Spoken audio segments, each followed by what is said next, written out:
The morning the fire started, nobody saw her cry. The whole town saw the smoke, the flames rising behind the old Miller house on the corner of Cedar and Pine, but not a single soul saw Clara Brooks standing barefoot on the road, watching everything she'd built turn into ash. She didn't scream, she didn't call for help, she just stood there, silent, like she'd been waiting for this moment her whole life. For years, Clara had been the quiet woman with a gentle smile and a tired look in her eyes. She worked double shifts at the diner, raised two kids alone, and never complained, not even when her husband left one rainy night and never came back.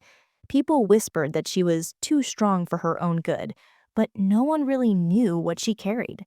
That night, as firefighters tried to put out the flames, Clara sat on the hood of her old Chevy truck and whispered, "It's just a house." But deep down, she knew it wasn't just wood and brick that was burning. It was every piece of herself she had been too afraid to let go of. When the fire was finally out, they told her it was an electrical short. But she knew the truth. She'd seen the candle she forgot to blow out before she went to bed. She'd been too tired, too distracted. And that mistake took everything. The next morning, the neighbors came by with casseroles and sympathy. Clara thanked them politely, but when the door closed, she fell to her knees. It wasn't losing the house that broke her. It was the voice in her head saying, "You failed again." For weeks, she lived in her truck behind the diner where she worked. She didn't tell her kids the truth. They thought she was staying with a friend. Every night, she'd look at their pictures on her phone and promise herself she'd fix things.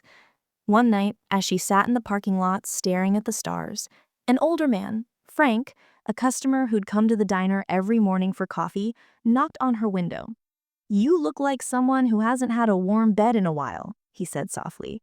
She tried to laugh it off, but he didn't leave.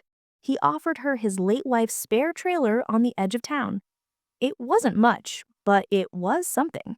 That night, as Clara lay on a real bed for the first time in weeks, she whispered, "Tomorrow I start again."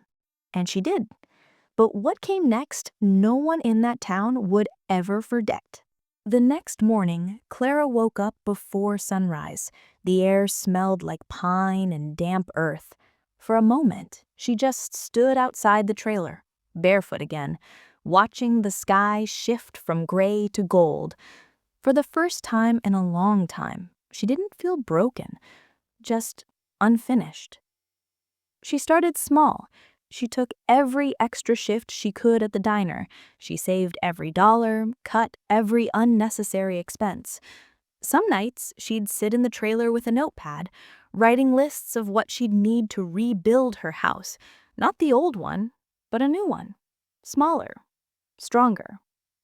Hers. Frank stopped by often, always with a cup of coffee. He didn't talk much, but he'd leave small things. A toolbox, a bag of nails, an old photo of his wife smiling in the same trailer. One day, he said, "You remind me of her. Tough as nails, soft as bread." Clara laughed for the first time in months. By spring, Clara had managed to buy a small plot of land on the edge of town. It wasn't much, just a patch of overgrown grass with a broken fence. But when she stood there, she saw potential. She saw freedom.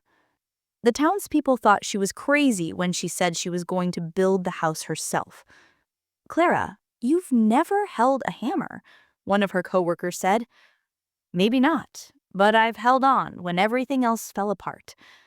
Word spread fast, and soon people started showing up to help. A carpenter who owed her a favor, teenagers who wanted community hours, even the fire chief who once carried her out of the burning house.